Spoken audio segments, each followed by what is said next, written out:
Hey guys! What's up, y'all? Welcome back to our channel, and if you're new here, welcome. While you're here, don't forget to hit that subscribe button, leave us a thumbs up, and turn on your post notifications so you know when we post our next video. Today we're going to be making some Mongolian beef with some jasmine rice. This recipe was so good, guys. Yeah. Better than takeout. I'm telling you. There's no reason for you to order takeout anymore. Don't sleep on it.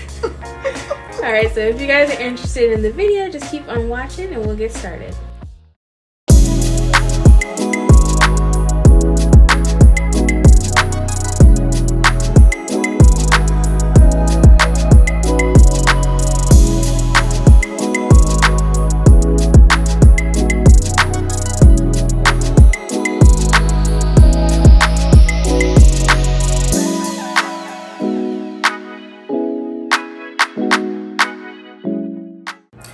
So let's talk about our ingredients that we have for our Mongolian beef. We have some white wine vinegar, some olive oil, we have some soy sauce, we're going to be using some red pepper flakes, sesame seed, as well as some cornstarch.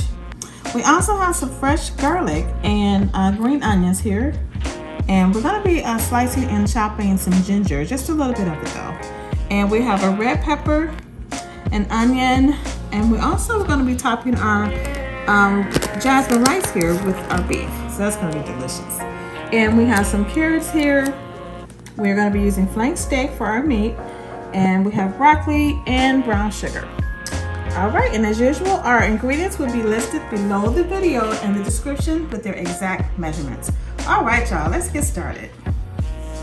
Okay, so what I'm doing here is I'm cutting my meat in half just so I can get my slices and the same size so that they'll cook and be done at around the same time. And what you want to do is you want to make sure you cut against the grain or perpendicular to the grain.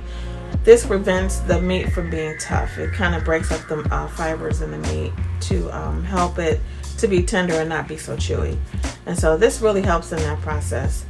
And what I've done is I've already cleaned my meat and I trimmed it a little bit, cleaned it up some, and make sure I cleaned it really well. And so now, as you can see, both pieces, because I cut them in half, my pieces are the exact size that I want. And we are using flank steak today to make this recipe, but you can also use skirt steak and other cuts of beef that you would like. And we're gonna try that the next time we make this, because we will be making it again. Right. This was so good, y'all. I was pleasantly surprised at how good this was. So we're just soaking this in, what do we have, Ricky? Because I always tend to forget. Vinegar, soy sauce, and a little bit of salt. It's kind of like, like a brine for the meat to help with tenderizing it a little bit more. Yeah, and we let that sit there while we prepare our vegetables. I had to switch out my cutting board because I was just fighting with the other one. It was just like, look, no. But anyway, so we're just cutting up our vegetables here. Yes. Once again, it's similar to the fajita video we did. Just cut them into slices that are bite-sized. And same with the onion. Cut the top off, cut the bottom off, cut it in half, and then cut it in slices. Pretty simple. Yeah, I love these vegetables. You can put any kind of vegetables that you like in your recipe. We've seen recipes that have different vegetables, no vegetables at all, or however you want to do it. So these are the ones that we chose. So that's the great thing about, I love recipes like this. If it was my recipe just for me, I wouldn't put carrots in there. I know, y'all. She was fighting me on those carrots. I'm like, look, we're putting some carrots in this. I get it though, because I'm not really a big carrot fan either. Yeah. But I really think that the carrots went well with the look of the recipe, and they taste well when they're in that sauce. That's the only thing that helped it for me, because I knew they were going to be bathing in that sauce. So they weren't going to taste like just carrots. So that really helped. Yeah. Doing it that way. So we just cut these on a little bit of an angle and got them, cut everything in the same size as you can. So. And make sure you peel your carrot first before you chop it up. Yes. Peel your carrots. And you want to make sure everything is clean, of course, before you use it all. That's very important because you don't know who's had it at the store. You don't know where it's been. So you want to make sure you clean everything really good. Now for the ginger, I've also seen people peel ginger with a spoon. Some people don't like to peel it with a knife because they feel like they lose ginger, but we're using so little of this and we had so much, it was like, that's not even worth the struggle to try and peel it with a spoon. So unless you're just really good at it. And right. I don't work with ginger enough to be like, oh, let me just use the spoon technique. Yes. No. Right. That's not where I'm at with mine. So I'm just gonna use the peeler. Something I know about. Right. So we just minced that up, maybe about a tablespoon or so of some minced ginger, and now we're gonna mince up some garlic. I would highly suggest using fresh garlic. You can use the already like jarred minced garlic, but it's just the flavor does not compare. I'm telling you, it's more the flavor of fresh garlic is more concentrated than your minced garlic that you buy in the jars. And then pressed garlic is even more potent. It's like, oh my goodness, straight up biting into some garlic. That's good if you use it making some garlic knots. We do have a video. You need to check that out. Right. So this is the flank steak after it's set maybe about 30 minutes.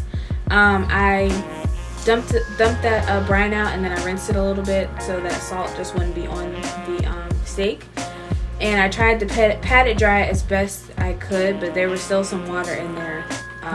So that's why our beef looks kind of pasty. Yeah. So if you pat yours dry, it'll be more so dusted with the cornstarch. And that was cornstarch if I didn't mention that. So I would say one important thing to mention with this recipe, and a very important step, is to have all your vegetables prepped and ready to be dumped, so you won't have to be like, oh, let me chop this up and put it in there. Because once you get to the stove during this recipe, everything moves really fast. Right. So as you notice, we just did a pan. We have everything. It's right next to us. It's right next to the stove. All of our ingredients are pre-measured, so you can kind of just like dump and go, which is great. And we're sauteing our garlic and our ginger in about maybe 2 tablespoons of olive oil. And so we didn't saute this for very long, just maybe a minute or two, just until it was fragrant. And then we added in the rest of our ingredients for the sauce. Now y'all, say Ricky, why am I fighting with this little bitty spatula? Because I used it to get the garlic and the ginger out of the little containers, but I kept using it till I'm like, wait a minute, what am I doing? Right. Just struggling. It's getting on my nerve watching it. I look at it, just little. Hectic. Oh my goodness, but that's okay. Right. I'm just glad I finally realized what I was doing. Because you know why? I'm saying that because I'm always fussing at her about using the wrong utensil. I'm like, look, why are you using a little bitty thing? Or why are you, Hey, if it works, it works. Okay? But it's just so tiny. It's just getting on my nerves. Oh my goodness. Anyway, let's carry on. So now we're about to saute our vegetables. You want to make sure you cook your carrots first, unless you want crunchy carrots. Right. No, we just went over how I feel about carrots. So we definitely cooked these carrots first. Right. Just for a few minutes before you dump the rest of your vegetables in. Right. And as far as the sauce, because we just completely did not mention that, we had brown sugar, vinegar, and a little bit of water as well that we added into the sauce.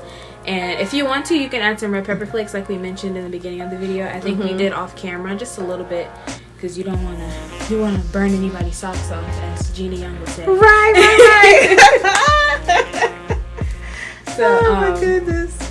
Yeah, so next time you'll be seeing the sauce will be later in the video, but for now we're going to saute our vegetables. We've added in our bell pepper and our onion, and we're just, tossing them around, make sure nothing burns or anything. You just want to make sure these are not transparent, but, cooked to a certain point, because they're going to cook a little bit more once you put the sauce in.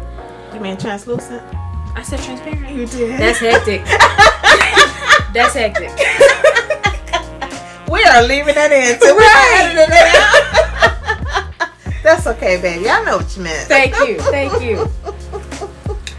So oh my goodness. Now that we've put our broccoli in, and our vegetables are not transparent. That's what it is from now on. Oh my goodness, this girl is silly. Oh my goodness. So we're just seasoning our vegetables with a little bit of seasoned salt and some black pepper. Just a little tiny bit, because you're going to put your vegetables and your beef in the sauce later, and that sauce has salt in it, obviously, because we put soy sauce in it. So. But it's low sodium. That's Right. a good thing about it. Yes. So the soy sauce is low sodium. Especially if you're watching your salt intake. And this is my jasmine rice. I have in here, I have 1 cup of rice and 1.5 cups of water. Now, if I'm cooking rice normally, it would be a 2 to 1. You know, a cup of rice and 2 cups of water. But jasmine rice is a little bit different. The kind that I have, at least. She got a little stank attitude. Okay. Okay, Jasmine. Oh my goodness. Okay, so now we're searing our flank steak. Now, when you're doing this step, you don't want to cook the steak. You're just trying to get a sear on it, and make sure you don't overcook the steak, because this part you could really make your steak tough if you just straight up cook it, because you're going to cook it in the sauce later as well. So right. So here my rice has been cooking for about 10 more minutes, and I have about 10 more minutes to go, just so you'll know how it should look when it's cooking. I love rice. that jasmine rice is a game changer also. Oh my goodness, it's so good. So all of my beef has been browned, kind of. So now I'm adding in that sauce that we made. That sauce, y'all, it's ridiculous. It really is. It don't make no sense how good it is. But you know what? To mention, I was going to mention with the meat. You can sear it more than we did if you like. You can make it darker. You can use a non-stick skillet or whatever you want to do to get a darker sear on it. So it's up to you, however you want to do it. I said a non-stick skillet, but you know what I mean. I hope you know what I'm trying to say. It's just not coming out right. Right. But anyway, go ahead. So this is a cornstarch slurry we're going to use to thicken up our sauce. It's equal parts cornstarch and water. I've also seen people do it 2 to 1, like 2 tablespoons of water and 1 tablespoon of cornstarch. But either one works. So when you pour this in, you want to make sure you stir it in as well, because it's going to thicken up, and you'll be able to actually see it thickening up a little tiny bit. If you look closely, you'll be able to see it working already by the time I'm finished stirring this up. But because you want it to be, you want to get your sauce a little thicker than it is at this point. So. Right, you want it to coat your meat and your vegetables, so you want a thick sauce. And the longer it cooks, the thicker it gets. So. Yeah, at this point, it had been cooking for about 15 minutes before we put the slurry in. Yeah. And so this is the jasmine rice done. All cooked. And I just want to show you guys how it looks at the bottom. It's just done. And it's not sticking. If you can tell, it's just done. I just cooked the water out and I turned it off. Because if I let it continue to cook, it would have dried out. So it's perfect.